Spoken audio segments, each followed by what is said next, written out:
You're listening to Guitar Talk with Dave and John.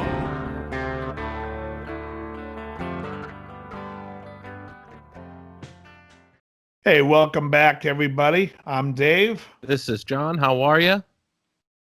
And we were just talking a little bit off camera about Hey, man. How are you? about Paul Harris. Now, is he still with Fender? Yeah. I love that a very commonly used phrase you know exactly where I'm going with it. I know you just Hey, by man. saying it. How are you? I was talking to Sunir about him a little bit today. Oh, nice. How's Sunir? He's doing great. Sunir owns True Tone Music in Santa Monica, California. Great and shop. For anybody who's listening out here, go to their website, check it out, support local business, yada, yada, yada. They're killer. That's a great shop. It's an absolute. It has a vibe. It definitely has its pinpoint market. It's got a vibe. Now, is Paul still doing repairs or running the repairs? Yeah, he's co-owner of the shop. Yes, yeah. Yeah. There used to be 3 of them, I think, and then one left. One sold out and left, and then, from what I understand, Ken sold to Sunir. Yep. His half, yeah. Yeah, there was a second repair guy that I thought had a piece in it. I cannot remember it. Yeah. Cannot remember his name, but he used to be the guy that worked on my stuff. I liked him. Yeah, the shop looks great. They've changed a little bit since you've left, but not that much. They still focus primarily on, the classic guitars. Sure. But they are carrying PRS. Nice. Which they didn't do before. Because I think West LA had them. Right. Then, I was just gonna say. Yeah. There was no reason. But then nobody's carried them in the western portion of Los Angeles since West LA went away, and that was like 2012. So they just started carrying them, and I played a Silver Sky for the first time. Nice. Now, what did you think of it? Okay, so it's a Strat, right? Yes. We all know it's a Strat. Oddly enough, it doesn't feel like one. I thought for sure when I played it, I was going to say, it's a Strat, it feels like one. But it really, for whatever reason, it didn't feel like a Strat to me. It felt better than any 7 1/4 inch Strat I've ever played. And when I say 7 1/4 inch Strat, I'm referring to the roundness of the fingerboard. All of the pre-1980 or pre-1981 or something? Around that time, it might have been. I don't know the year. It could even be 83 when they went to the 9.5. Okay. But yeah, for people who don't know, the fingerboard radius, the roundness of the frets and the roundness of the fretboard, 7 1/4 was what Fender used from the day they started until the day that they got sold out from CBS and the company was bought back by the employees, and then they changed to the 9.5. Anyway, headed up by Bill Schultz. Right. Anyways, the 7 1/4 inch necks I never liked. I've never liked them. They feel awkward to play. The action always has to be really high. If you're going to bend a full step, it'll choke out if the action's too low. You know what I mean? Mm-hmm. This guitar felt pretty good. For a 7 1/4 inch radius, I was playing it, and the action wasn't bad. The fretwork was really, really nice.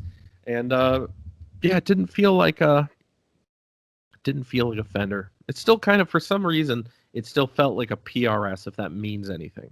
It does. Well, for me, I would assume when you tell me that they're making guitars, their necks always feel like D-shaped necks to me. Mm. And so I would assume it would be a non-Fender feeling D-shaped neck, like a typical. You remember when there was the maple neck of the Johnny Highland had a guitar? Yeah. I would imagine it would feel like that. It just looked like a Strat with the Strat body. But it's that acrylic paint feeling. I mean, PRS have a definite feel to me. Yeah. The paint feeling on the back of the neck was definitely there.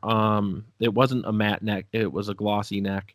Sure. But because of the roundness of the fingerboard, it throws you off from like the typical Johnny Highland or custom 22 or like right, which are I believe at 12 10 radius. Oh, 10s. Yes, you're right. Yeah, I think it's a 10. Yeah. Yeah, it just feels so different. But yeah, I didn't hate it. I wouldn't buy it. It's just it's way too foreign for me. But I didn't hate it. Well, I think if you pick up a John Suhr Strat, I also think you pick it up and you go, it's not a Strat, even though it's a Strat. You talking about like the classic, the classic like the S, classic? Yeah, yeah, the classic S, or the Legacy or the S500, the new S500. It's not the original '80s S500, but the new, which is really a Legacy with a switch and nicer electronics. Even though it's a Strat, you could tell it's not a Strat, but it's a Strat. And not like if you were to build one with Warmoth and you could fool somebody, because that really is a Strat. Well, that one that I'm wiggling my finger at there, that's my Warmoth Strat, right? Mm-hmm. And that's a Strat. I mean, that's a Strat. That is a Strat, but it doesn't necessarily feel like a Fender either. So now that we're talking about it, it makes me wonder, what is it that goes into a Fender Strat that makes it feel specifically like a Fender Strat? And by that I mean what makes it not good, not terribly uninspiring. Yeah. Oh, sorry to the 100% of our listeners who play Fenders. No, I mean Fenders. I mean they have a problem. Fender. I mean, when I bought two Fenders on the same day when Fender called. I think it was before Sunir took over. So it was Mike Dodona called up, and he's like, they're blowing out the 2009 Deluxe V Strats, and I'm like, ooh, that's the one I want. And he's like, we'll blow them out to you for $700. I'm like, well, I'll take two personally. Let me call Don and see how many he wants. So I called Don, and Don's like, yeah, we'll take four. So I took 4 and 2. Two of each. I think I took 2 of each color for Don, and I took a red and a black. Anyways, the day I got the guitar, I called up Seth up in the valley and said, can you rip these frets out and put jumbo stainless steel frets in it? And then I had Paul Marr do my pickups. So it's like, right out of the gate, it's not a guitar I would play. Yeah. And that's with a neck that you like. Yeah. Yeah. It's interesting. I wonder if it is the frets. Because I really don't like what a lot of companies put on as their standard fret wire. Their standard fret wire is like what people refer to as medium jumbo. Everybody uses medium jumbo. Sure. And I couldn't like a fret wire less than that. It is the opposite of what I want in a fret. Yeah. I think you and I can't agree anymore. Yeah, you and I both like the 6105. No. You don't like the 6105, the tall 6100s or 6000s for me. Well, I like 6100s too, but I thought there was a moment in time where we were both digging on 6105. 6105s are okay. They're better than 6150s for sure. Yeah, 6150 is the medium jumbo fret wire. And okay, so for you out there who don't know the nerdy terminology we're getting after here, what they call a medium jumbo fret is a wide fret that's kind of low. It's not a tall fret. If you look at the actual dimension of the fret, it's You can look up the dimensions. You can Google because the numbers we're giving are strictly Dunlop frets. You cannot call Jesscar and order these numbers. They'll figure it out what you mean. But the actual fret numbers we're using is a Dunlop term. Right. So if you Google Dunlop fret wire, you can see what a 6000 is, a 6100, a 6105, a 6150, a 60. I don't know, but 6105 is tall and rather thin. Yes. And then 6150 is wide and rather short. Shorter. Which is like, really? Right. Well, the 6100s are wide but super tall. They're wide than and the tall. 6105. Yeah, which that's and then the 6000 is a bass fret. 6000's a bass fret that you can put on and use it as a jumbo. And I dig that too. Yeah. Oh, it's great. Fantastic. Yeah. If I have to feel less fingerboard under my fingertips, I'm happier. That's what I want. I want my hand to be almost like a scalloped fretboard, but not scalloped. This is my problem that I have with all these. Like, this is why stores struggle too. But when you go into a store and you look at a bunch of Gibsons, you're going to pick up a slim taper C neck, and it's going to have the exact same fret wire. There is no like, oh, this one has a different feel because we use jumbo frets and we used a big fat C. It's everything is one shade of vanilla, and it's like, well, everyone likes it, so this is what everybody likes, and it's not what everybody likes, and it's why the Fender custom shop started doing well when it first came out. That the people that could afford it would be like, oh, well, screw it, I'm just going to buy a custom shop and get the appointments I like. But what happens is you've left everybody else in the dust, all the working musicians that can't go spend 3,000 on a Strat. You've left them in the dust to buy crap. And now they realize, well, I could buy a USA Strat for, what are they, $1,700 right now? No, it's less than that. For a USA? Yeah, American Standard style Strat. I'll look it up right now. I'm going with $1,299. I'm going with $1,699. But no, for a deluxe, I think deluxe is going to be more like $1,899. But I think no way. Let's see, American Professional Stratocaster, which is their base. It's not their base. It's basically a Strat. We got to split the difference. It's $1,449. Okay. $1,449 on Sweetwater, so that's the map. Okay. Yeah. Anyway. $1,450. All right. Yep. I would have thought it would have been a little more, but maybe I'm thinking of the what's the Elite Strat go for? I think that's $1,899. Really? I thought it was over $2,000. Well, maybe we're both wrong again. Yeah, let's take a look at that. I was thinking like $2,099, like $2,100. American Elite Stratocaster, $1,899. Okay. And then unless you get the ash body with the burst finish, then it's $1,999. Got it. And yeah. So and there's limited models that give you an ebony fingerboard that take it to $2,049. So there's options on that, but the root price is $1,899. Right. So and they're all available with a 6150 fret wire, I'm sure. Right. Or 6105s. I think Fender at one point switched.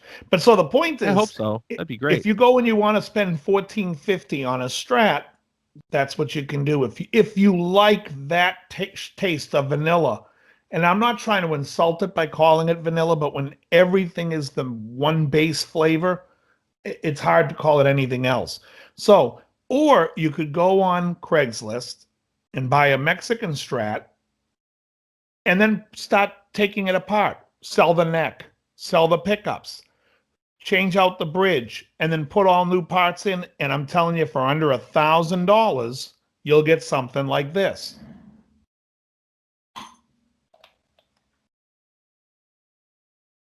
And this thing plays fantastic.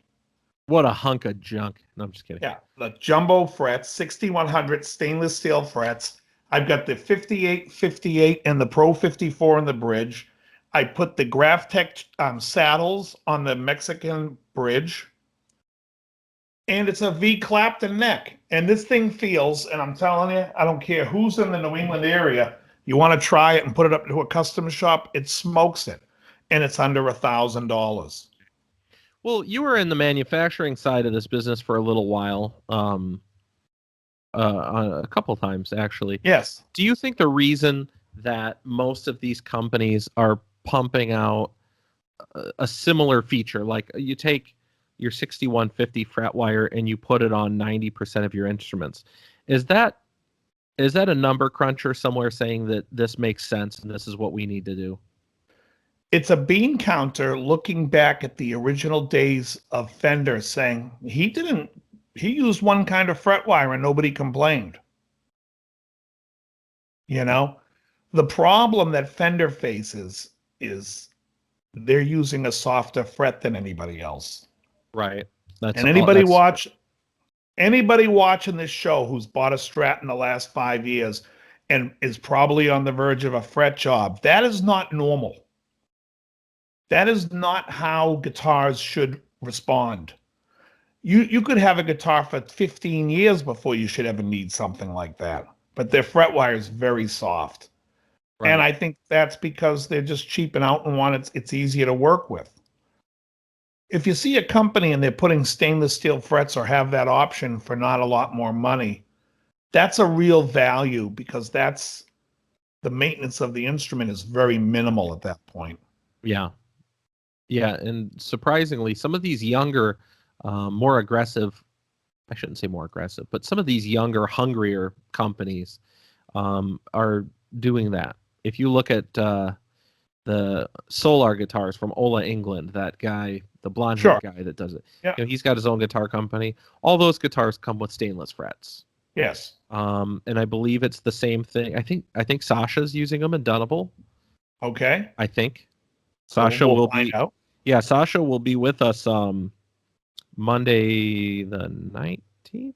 Is that the date I told you? The 19th? I thought it was the 18th. That was a Monday, but let me look at my calendar. Yeah, I was going to say whatever day the 10th Monday would be, it is the 18th. So he'll be with us on the 18th, folks. So we'll talk about Dunnable guitars and we'll find out if he's using stainless or not.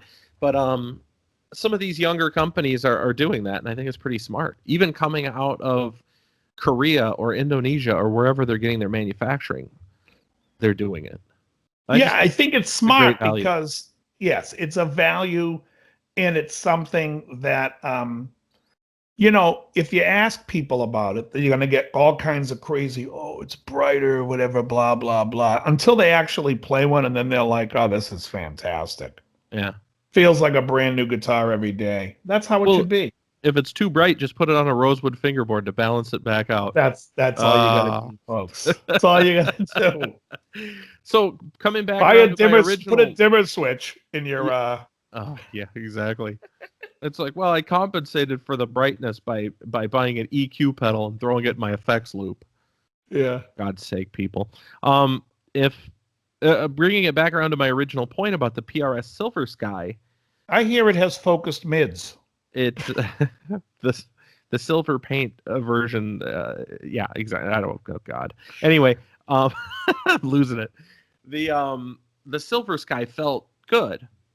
I don't know what fret wire they're doing, but you might be honest. It might be simply the fact that they put the time in to give the guitars a fret job. Yeah. Well, I wonder if that. I wonder, in all honesty, if that's it. Is that the? I think that the frets are the difference between a good guitar and a great guitar, usually, because that's going to be your feel. It's going to be how you're, it's going to dictate your action on your guitar, because you're going to bring it down lower if the frets are dressed properly. On a great guitar, you might change your opinion about the sound of it one day and you change the pickups. So I don't really account the pickups to what I consider good or bad, because it's just so easy to change. But the fret wire, I think, is, one of the big factors of whether or not I'm going to buy a guitar.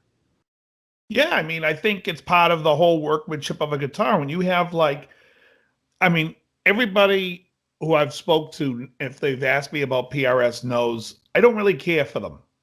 That doesn't mean I don't think it's the best fit and finish in the business, because I do. To me, they just don't make me want to play. They don't inspire me, and whatever. It's fine, but they're a great effing guitar. And the fit and finish is phenomenal. The fretwork is phenomenal. I think their pickups are terrible. And that's just me. In fact, I don't know if you watch Anderton's videos at all.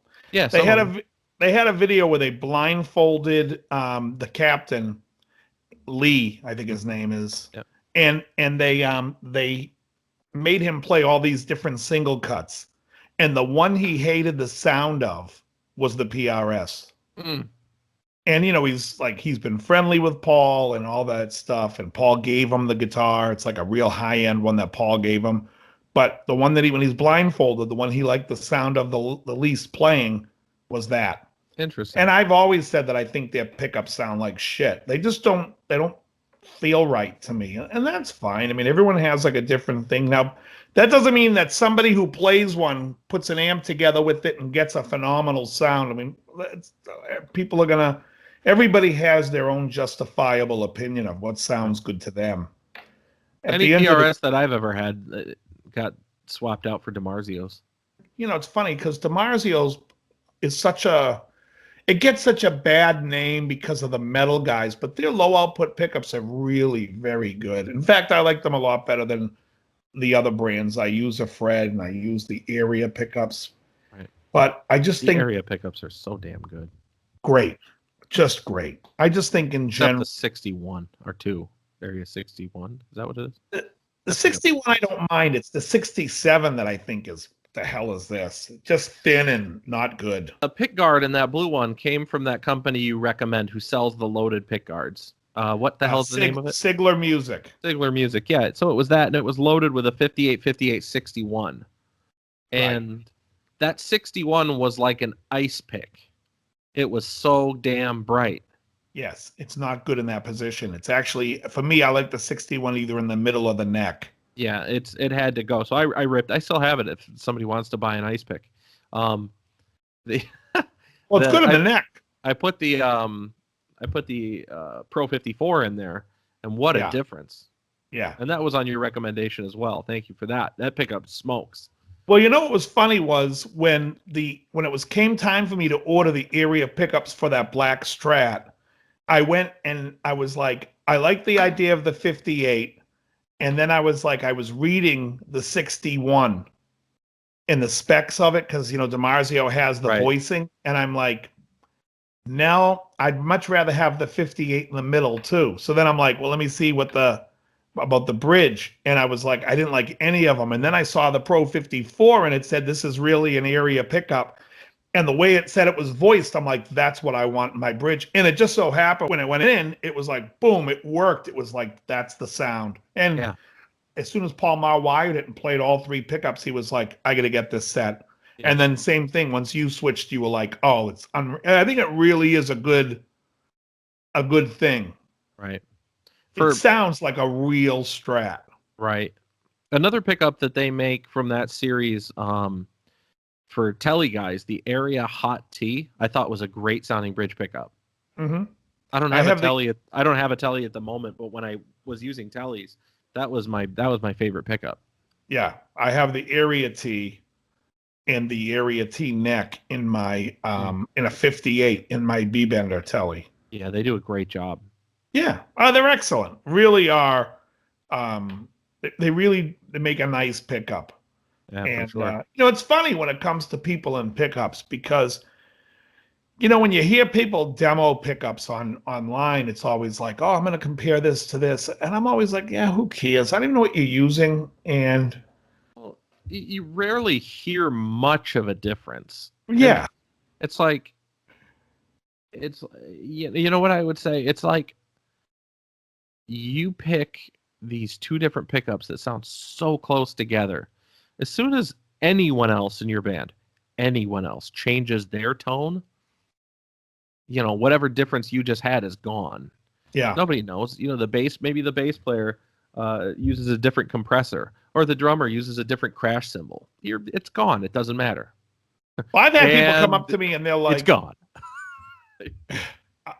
What's that? South Park. And was it, I'd like to deposit this money. Okay, great. Yeah, sure. And it's gone. And it's gone. Yeah, right. I've had people walk up to me and say to me on my gigs, yeah, your sound's really bright, except when the band came together and everyone started playing, it was perfect. I'm like, yeah, it's intentionally in the mix, and I don't need to, I'm not looking for, they don't understand. It's like, if you go on YouTube and you look up isolated tracks, you'll be surprised when you hear the guitar tracks. You're gonna be like, they're kind of thin. Yeah. It's like, that's how it's mixed. Yeah, we talked about this in episodes before where we were talking about how any mix engineer in a live situation is going to throw a high pass on your guitar. Right. To make room for the bass. So you get all these people playing these amps with low end, or they're trying to play a pickup with more bass. It's like, dude, the moment you're in a mix, they're going to take it out. You're not going to get all this. So it's my problem. I have a lot of for your bedroom enjoyment. Whatever. Yeah, and a lot of bass players around here love the boomy low end bass. They're like, oh, more bass. And meanwhile, it sounds like more tunes. It sounds like crap. So I'm always like, eh. Yeah. I try to have a brighter sounding bass, and with like I did a gig with my funk band, and then the bottom, some people come out like you could add more to the bottom, but I was very hesitant because I don't want that boomy canceling out the keyboard. I like to hear all aspects in the band. It's just something I'm conscious of. But yeah, so anyways, so that's the Silver. The little My bass or whatever it is. M2 or something. Yeah, MI. They're nice. MI2. Yeah, they're nice. Anyway, sorry to cut you off. You were going into Silver Sky again? No, I was gonna say. So you played the Silver Sky. That's cool to know. That you that it still feels like a PRS. In case people out there are. Yeah. Because you watch these reviews of it, and it's like it's either fanboys or haters. Right. And I did a commentary on it, and people were like, "Oh, you're a hater." I'm like, I'm not a hater. I'm just saying, like, you don't tell me it took you 2 years to develop something and you just came out and did your version of a Strat. Right. I mean, that's what I was basically saying. It's like, and I still agree with that philosophy. When it's hanging on the wall, it's a Strat. Yeah. But at least it doesn't feel like a Strat. It feels better than a Strat. So yeah. But I still, I mean, what am I going to do with it? Yeah, nothing. I mean, you're much better off building a Warmoth piece or buying a used guitar on Craigslist and then adding the components of better neck and better. Yeah. What else? Yeah. Can I do? I get my 6100 on. Yeah. So you were saying something the other day that there's rumors abound about Yamaha buying Gibson or something like that. Can you expand on that? Because I haven't heard anything. I just was hearing that someone was saying that Yamaha just announced a new CEO or something to that effect, and now there's rumors abound saying that Yamaha wants to buy Gibson. I know nothing about it, and I didn't. When I went to Google it, I couldn't find anything except for some thread on the gear page, which to me is like the gospel of nonsense. So I just ignored it. So I really don't know what's going on. Although I do know that Mark Agnesi just got a gig over at Gibson, and wish him congratulations. That's public now. And you ran into him yesterday, I believe? I didn't run into him. I just talked to him for a minute on the phone. Oh, okay. Yeah, nice. The Mark Agnesi runs Norm's Rare Guitars and runs the YouTube channel for Norm's Rare Guitars. So a lot of you guys probably know him virtually. Right. Yeah, but Mark's a good guy. Mark worked with us at West LA Music years ago. He ran the other store. Right. He's toured with country acts, and he's a good guitar player, and he's a good guy. Yeah, great. And they ended up hiring him. And his official position, from what I understand, is Director of Customer Experience. And it's a job that they actually created for him. Wow. Yeah, which is kind of cool. I guess they wanted him, and, they had this idea, and that's what it is. Interesting. Yeah, I think it's cool. I think so what is he going no better to be guy doing to get it in this said job? He's going to be directing the customer experience. And exactly. Yeah. I mean, he's going to be doing YouTube stuff. Is he? I honestly don't know. I'm not entirely sure. Yeah. Our call was brief. I found out he's moving to Nashville. That's pretty much. Wow. Yeah. Nice. Good for Mark. Nice kid. Yeah. Yeah, he's a good guy. So I wonder how that will affect Norm's Norm's channel on YouTube. That's a darn good question. Yeah, I mean, I already saw Norm posted a recent video yesterday after the announcement that was already made, and Mark wasn't in the video. It was Norm in the video. Right. Which he's been known to do anyways all along. You see those occasionally. Yeah. He's just doing what he does. So we'll see. We'll see. Yeah. But, all right. Well, I mean, I think the guitar of the day was something that was, as we were speaking the other day, it's driving content. It's just always a video a day. You can bank on it. People look forward to it. You grow a market and an audience. And he did a great job there. I see a lot of channels trying to cop that idea. And he may not even have been the first to do it. Sure. I see stores doing it all the time. Even Musician's Friend, a stupid deal of the day, where they do their thing. But there's really nobody better to do this guitar of the day thing than Norm's because their inventory is so unique and so vast. So I think it's pretty amazing. I also think knowing Mark, myself, you mainly in the more towards the 80s, less out of the 70s, but he has a vast volume of songs to draw from. Right. And he's good enough that if he doesn't know something, he can just go look it up and figure it out the day before, which is probably what he did for a lot of it. But it's having the knowledge of the existence of those songs and making it interesting. I think that's really what a lot of it was, because when you think about it, people were like commenting. There was always some guy who commented every song, like he would come up with every song that Mark did.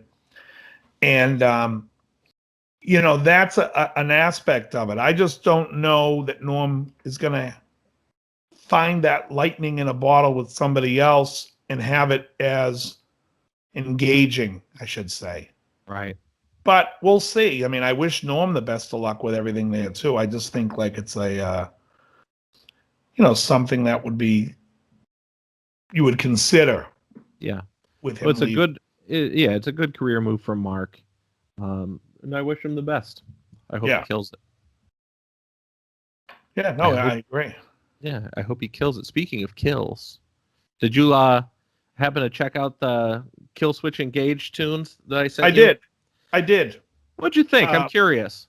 I think the production is fantastic. It's a great recording. I'm not sure that the band or the song is up to something that I would level as something I would listen to or be like all pumped into. Now, if I had the album and I went to the gym and that was going to be playing in my head, I'd be like, all right, this could be cool. And I'd give it a couple of listens. I just felt like the singer wasn't as melodic as I like it to be in some spots. It reminds me a little bit of Slipknot without the song being as good. Interesting. But I just thought that the song wasn't as strong. I thought the production was great, though, and the guitar sounds great. The drums have a great tone to them. They sound great. Yeah. It's an excellent recording. There's no question. And the musicianship is excellent. Yeah, I wanted to throw it to you because I know your opinion on Pantera, and I kind of, from listening to them, was like, this band is heavy like Pantera, but I think in a lot of spots in the songs they have a lot more melody. Like, I think one of the songs I sent you was Hate by Design, where they've got a real attempt anyways at a hook in the chorus, and the pre-chorus has got its own melody that's distinct from the verses and the screamy sections and all that stuff. So that's why I was curious what your thought was. Yeah, it wasn't that great. It wasn't bad, though. I would say if my students that I teach said to me, can you learn one of these songs? I would be like, yes. That would be a joy. Anything to get away from Seether. Am I? Wait. I'm trying to remember which one Seether is. It doesn't even matter. What was the one? Ba-doom, ba-doom, ba-doom, boom, boom, ba-doom, ba-doom, ba-doom. That wasn't Seether. No. Wow, Cannonball by the Breeders, wasn't it? Oh, right. Yeah, you're right. No, Seether is one of these bands where it's like, they're like a more aggro Nickelback. What's the band that does, so I've had to teach the Disturbed version of The Sounds of Silence, which I think is such a shit show of a song. It's horrible. Yeah. And then there's another song that a band does a cover of. Sure. Oh my God. Oh, it's the Cranberries, Zombie. Oh, okay. Who's the band that covered Zombie? Have you heard this heavy metal version of Zombie? No, but I have another cover song I'm going to bring up to you in a second. I'm going to look up Zombie right now. Whoever does Zombie, it is like when South Park imitates the heavy metal bands, the Christian heavy metal bands. Now you're a man. That's whoever does Zombie. That's great. And that's the songs I'm teaching, and I'm like, Is it somebody called Bad Wolves? That's it. Oh my God. Yeah, I don't know what it is. I've never heard it yet, but okay. So you've got that. Like, I'd rather listen to Kill Switch Engage, the songs you sent me. If someone said, hey, because all this other stuff sounds so corporate. And I don't know, and what was the other one? The song "Photograph" by Nickelback. Look at this photograph. Every Oh time I my do, it God, makes me laugh. it's so horrendous. Yeah, I remember that one. It is so. It is so like here's a formula music. It's like some dickhead is like, we're gonna have you play these songs in this formula, and we're gonna get this producer to make you guys all sound the same, and it's all canned. It is so horrendous, and that's what I end up teaching this 15-year-old girl I teach, and I'm kind of welcoming it because I'm not teaching Green Day for a second. Right. In fact, I even said, like, thank God we're not doing Green Day. So we've moved on to like Don't worry, that's coming next week. No, I just always, I'm like, so I say to her, I'll teach her a song she likes every other week.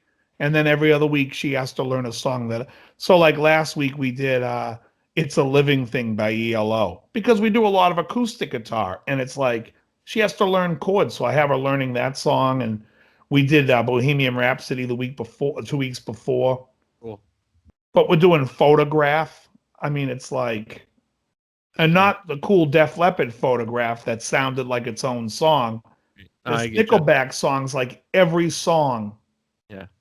It's like, I mean, what do they say to Nickelback? Like, hey guys, listen, I want you to sound like every shitty band together, combined. What would they sound like? Look at this photograph. I'm like, perfect. There you go. That's horrible. I love it. So I heard a cover song. It wasn't exactly a cover song, but you'll appreciate this. I was dying. This is today. Mm-hmm. So, today? Yeah, I'm in the car and I'm listening to "How You Doing, Bernie? Oy vey, how you doing, Bernie? Oy vey. All the goyim say you're pretty fly for a rabbi." Oh, that's outstanding. Who did that? It's Weird Al.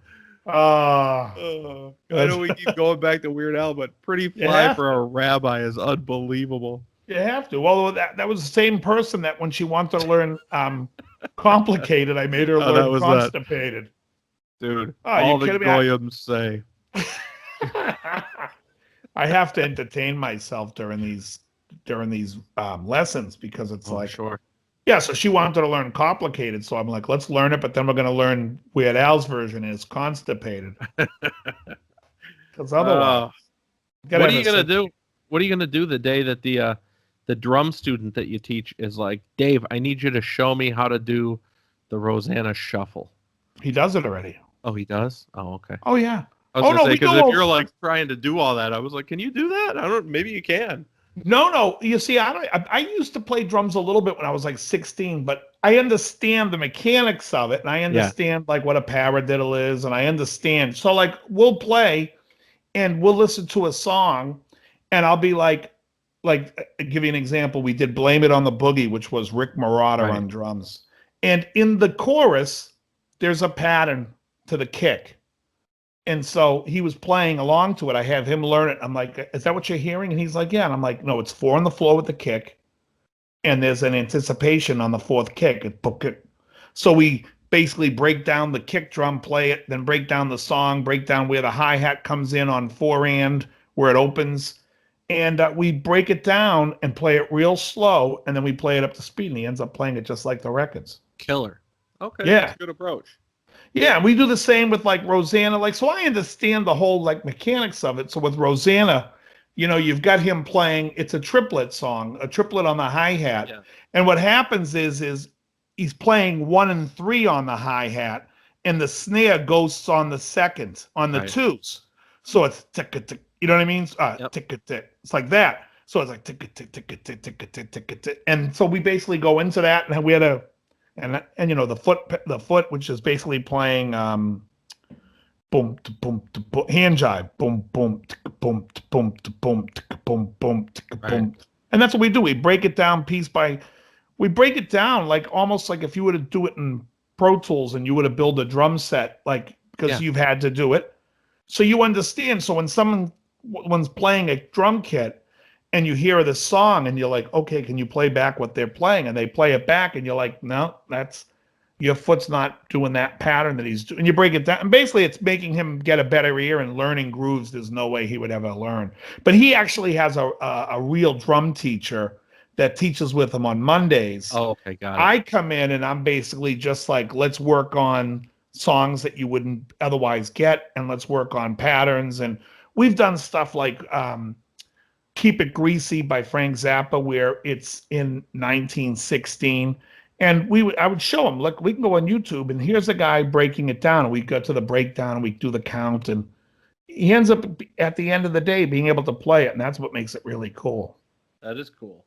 Yeah. Oh, he's a good drummer. I mean, he's going to be 15 this year. He's playing this big Levitate festival that's out here in Marshfield. Yeah, he's good. Nice. Good to hear. Yeah, if he stopped playing Fortnite, he might even get great. But that's just an age thing. It's hard, with these video games. Back in the day when we were kids, there wasn't shit. No, I'm serious. Oh, I just like the way that you said it. These video games these days. Well, when you think about it, before you had video games, you had nothing to do. So it's either like you're going to go play a sport outside or you're going to sit at home and just play drums all day. Right. Today it's like, well, it sucks outside. And I got a couple of people that want to play me on Fortnite. And he's got a lot of followers that follow his Fortnite YouTube channel. But he's good. If you go on YouTube, look up Drummer Boy 135. That's him. Drummer Boy 135. Yeah, and he plays like Steely Dan stuff, Toto stuff. I think I have him playing Pamela. He loves Pamela. Pamela, don't break this heart of mine. Yeah, it's a good one. Hey, did you happen to see? This is like a total change of subject. Everybody's gonna think that I'm mental. Did you happen to see that Spotify and Amazon just appealed the Music Modernization Act agreement with the royalty board regarding the rate increase being paid to songwriters for the streaming service or from the streaming services? Let me rephrase that since that was such a messy question. Yes, please. Okay. Amazon and Spotify just appealed in court the ruling by the royalties board as to the rate increase regarding Music Modernization Act. They don't want to pay the increase to songwriters, basically. Right. Which I get. From a business perspective, why would they? But I just thought it was interesting because Apple, who's the other big streaming service in town, didn't appeal it. They're rolling with it, and they're ready to pay out. So this was the second rate increase in 110 years. That's it. And the rate increase is like 44%. What's the company that didn't want to do it? Amazon and Spotify. Both of them. Shut them down. Yeah. So they don't want to do it. They just appealed. I was curious, though. Is Holmes doing entertainment law? I don't know. He's here. Yeah, I know. I'm just curious if we know an entertainment attorney that could kind of talk about this a little bit. My buddy Eric. You remember Eric? Yes. Yeah, I do. He's an entertainment attorney. I wonder if he'd be interested in talking this through it a little bit, because I'm curious about it, because, this is supposed to be a big deal for songwriters, for producers, for engineers. This is all supposed to standardize the way that people were getting paid, as opposed to for years and years when everybody's getting screwed. Well, here's the problem. It's not that it's happened over years and years. The problem is streaming is relatively new. Right. And it's becoming a thing where it's like you're playing basically like the radio, but people have a choice to listen to what they want to listen to. Right. So now you're going to go listen to, basically not have to buy music and now not have to pay for it. Right. I would say shut them down. That's what I would do. Well, yeah, sure. But my point is, it's going through litigation, and there's going to be that process that happens beforehand. Yeah, no, but the problem is what you don't want to pay for playing people's property. Right. It's a mess. What I think they're doing is they're just opening up themselves to further litigation. Yeah, I'm just curious to see where this goes because as it stands right now, the rate increase is 44%. Yeah. Over whatever it was, and I know before it was nothing. It was fractions of a penny per stream. So yeah. I feel like what was it? People were saying, you get 1 million streams and you see a check for $150 or something. It's insane or whatever. It's nothing. And so yeah, I'm just curious. Well, why would they want to give up their money? Well, you would never want to, right? A company, right. Well, that's a tech company like Amazon. Spotify. I think Spotify is a good example because it's specific. Amazon's making money everywhere, right? But as well as their streaming service. But Spotify only does that. Yeah. And they have gone from being a tech startup to being a company that makes a lot of money. I think they're the biggest subscription streaming service for music that there is. I think they're bigger than Apple and Amazon streaming services. And it's just, yeah, I know. I mean, I think it's standard operating procedure to push back anytime somebody gets a rate increase. But, well, it's way to make enemies with the business. Yes. And who Apple? I would expect. Would you say Apple paid it, right? Apple's saying they're not litigating it. They're fine. Of course, because Apple wants to be able to do things with the artist still, and they want to have that relationship. If you're going to go, if someone like Spotify is going to say, hey, listen, we want to have you come to the Spotify event, and they argued about paying you, I'd be like, yeah, this is what I charge. Go fuck yourself. Right. I have to imagine that the way this is going to play out is going to be they litigate in court that they don't want to pay people. And at the same time, they're putting up billboards talking about how great their artists are and, saying some fluffy nonsense that really doesn't mean anything. While meanwhile, in the courtroom, they're stabbing them in the back, because their PR team's probably good about trying to make people assume you're streaming. It's not like radio where it's where you're basing your pay on like a short amount of like whatever your format is. It is very specific on Spotify. If I'm a member, I can go listen to whatever I want. If the artists have the ability not to be on Spotify? Yeah, I'm sure right. they do. Oh, okay. So I would say take them off Spotify. Everyone that stays on deserves to get fucking shit. Because if a company's like, yeah, we don't want to pay, I'd be like, we're all set. We're done with your site. We'll stay on Apple Music. We'll make Apple Music the big hero. And I'm sure that's what Apple's kind of banking on. Yeah, I kind of hope so. Yeah. Because Apple's been doing shit. They're releasing crappy products, overcharging for shit. Their ship is finally coming in to like get to some of their stuff. Like it's so overpriced horse shit. Yeah. I totally agree. You could buy a PC. You could go to Best Buy and buy a Lenovo laptop with a 500 gig hard drive and Intel processor for $199. Right. 2 USB inputs. I get it. Yeah. Or you could buy a shitty one for $1,200 from Apple. Yeah, I've heard that the problem with the Apple stuff lately is that it's been having reliability problems and they're impossible to repair because repairs are expensive. Like I'm in the Apple universe. I have an Apple computer that I use, and it's a MacBook Pro that I bought. A Mac 2E. Yeah, exactly. No, it's my MacBook Pro, but it's 5 years old right now. It's 2014. Uh-huh. And it works amazing. It's the best computer I've ever owned. The problem with Windows PCs is the Windows. Windows is excellent. Windows sucks. No. Windows is absolutely unreliable. I disagree. If you're doing music stuff, yes, but I think Windows is great. Should we talk about Skype freezing? Skype never freezes. Never freezes for me. But hold on, what are you on? You're on a Mac. I'm on a Mac, and it never freezes. Right. Of course it freezes. It doesn't. It's the same thing. We're freezing together. No, you're always asking me, hey, No, are no, you no, moving but on your screen? I'm like, yeah, I'm yeah, but moving. I'm the recording end, so it's like when you All right, record, all sometimes you say it's impossible. That has to do with bandwidth, not to do with what It we're might. doing. Yeah, I'm sure it does. I'm so full of shit.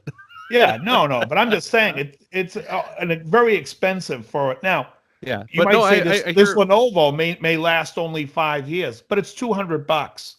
Right. Well, no, I hear what you're saying, and I've heard the same. I think I Rick point like Beato it's right here. went on a big rant about it as well because Oh, he's he been a did? Mac user. Yeah, he's throwing Mac under the bus hard in one of his videos, and I get it. A lot of people are upset with what they're doing lately, and rightfully so because I have heard from more than one source that the current products since the passing of Steve Jobs, the current products under Tim Cook have been crappy. Yeah, So that's what I heard too. figure it out, Tim I didn't Cook. see Rick Beato's thing, but it's like, um, if you're gonna let your quality slide and you've built your brand and your pricing on quality, you're fucked. Yeah. Yeah, because Because then you got nowhere else to go. Right, exactly. The thing that Apple was always good about was keeping their universe so tightly regulated that any software that you were going to operate on that system, you knew damn well it was going to operate the way it was supposed to, and it was not going to have issues. Which is why artists oftentimes would go to Apple products because you knew that Pro Tools on a Mac was going to run. You knew that Logic on a Mac was going to run. Final Cut was going to run. But nowadays, I'm hearing that's not exactly the case. By the way, on my PC, I can run the Final Cut. We're talking about the Pink Floyd album, right? Exactly. Yeah. It's horrible joke. It was so bad. Hey-o!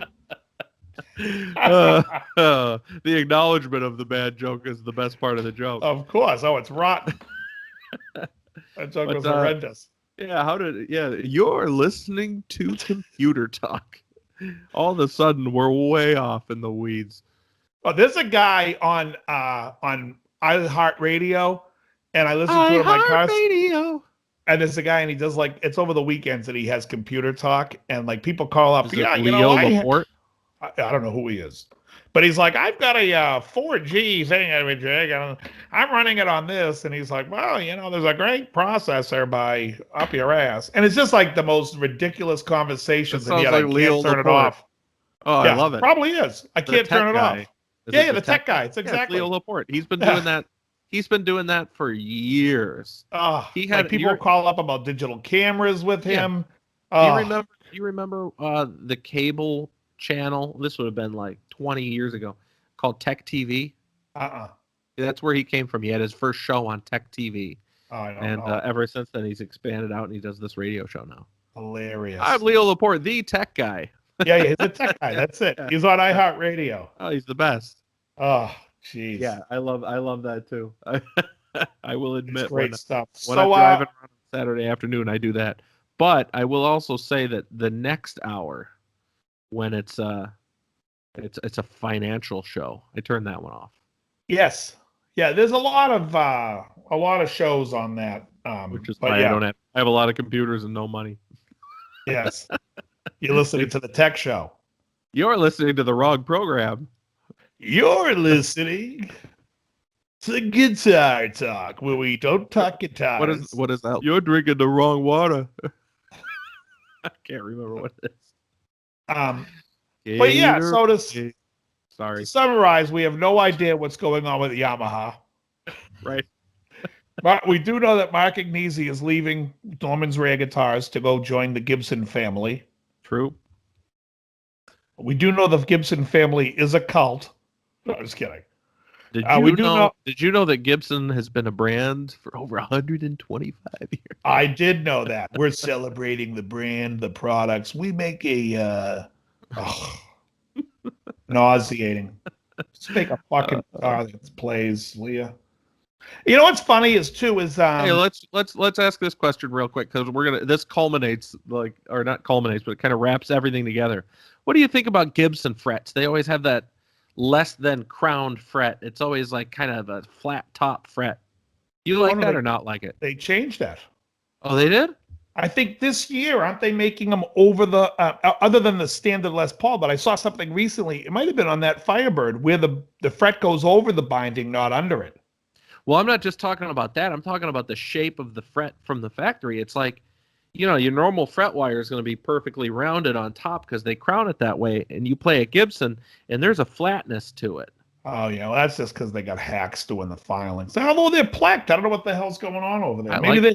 I like those flat fret tops for some reason. Oh, you do? Yeah, I think they cause tuning issues. That might be why every time I play a Gibson, it's out of tune. Yeah. Or you might just have to tune it. Wow.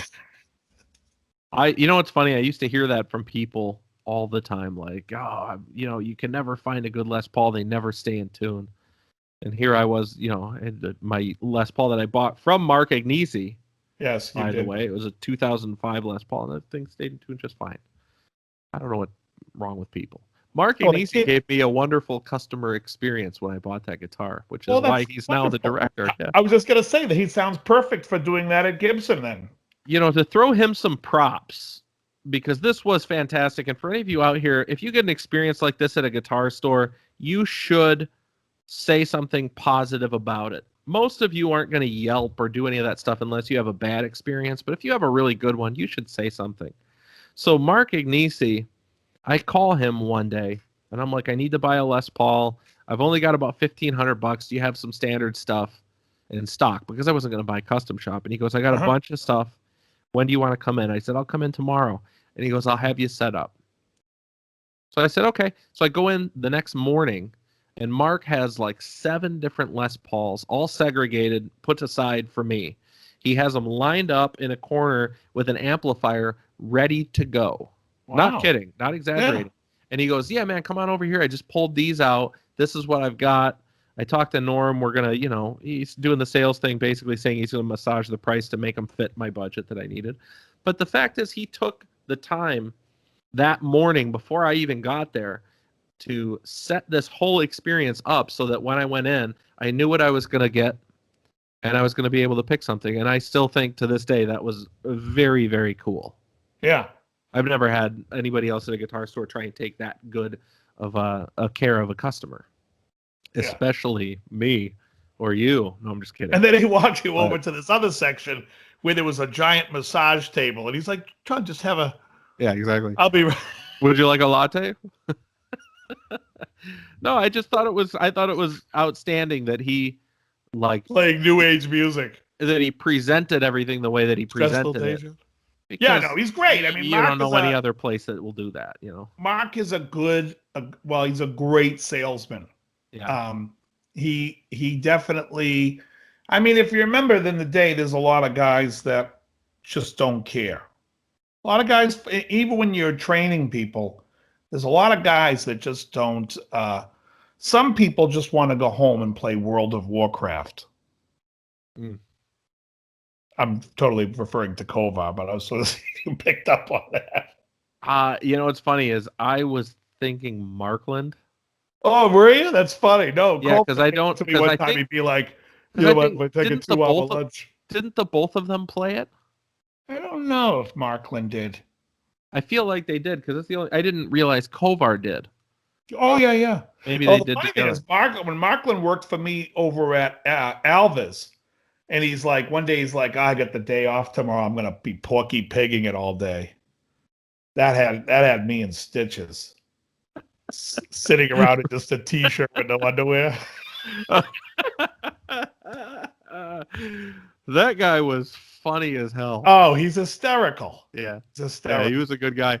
What was him and Kovar tried to put together a YouTube series like early? Would have been like 2008. Yeah. Was it? Before that even. He had a guitar character that they made up. Yeah. It was like Snake. It wasn't Snake Plissken. No, but it was Snake. It was Snake though. You're right. It was Snake something. But it must have taken a lot of weed to come up with that idea. Oh, no, absolutely. In fact, I remember the idea of thinking, you guys are spending all this time on this. Like, I was excited to see them excited about something, but the idea was so from a bong.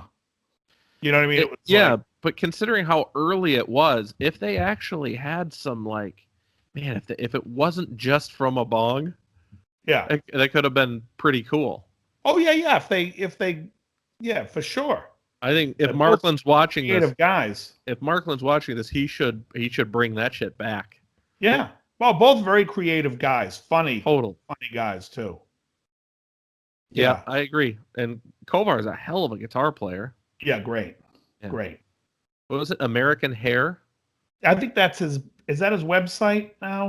I don't know, but if anybody out there cares to look up who we're talking about, they should look up Mark Kovar with a K, American Hair. Yeah. He's a funny guy, and he's a really good guy. He has some good guitar videos where he's playing in his house and he's playing the Zebra song we used to play all the time. And it was funny as hell because when Kovar and I would sell acoustic guitars, if somebody was coming in, we'd say strum a G major 7, and then we'd play the Ventura Highway, the two dueling leads that go with it, and they'd look around like, "Oh, I'm jamming this with you guys." It was pretty funny. Yeah, he was a good guy. Well, is a good guy. Yeah, exactly. I got to go get my kid from school. All right. Very good. From school. Did I tell you that my girl is looking to play guitar? Oh, really? Yeah. Yours too, huh? My 7-year-old wants to play guitar, and we're looking at the Jackson Dinky Minion. Have you seen these? No. Are they small guitars? Yeah. This is a 2/3 guitar. I think the scale length is 22. And does it have a minion drawn on it? It does not. It's just they're just playing off the word mini. Oh, okay. Yeah. A mini and onion combined. It's an onion. No, but point for point compared to like the Squire minis. Yeah. It's funny because it's the same company, but it's seemingly a much nicer guitar.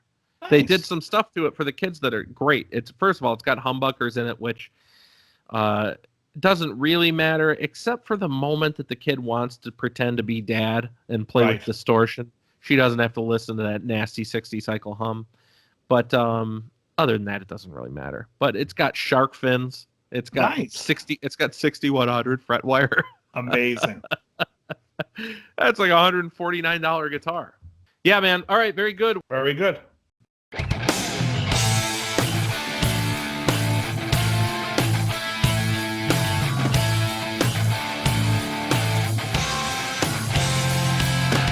You're listening to Guitar Talk with Dave and John.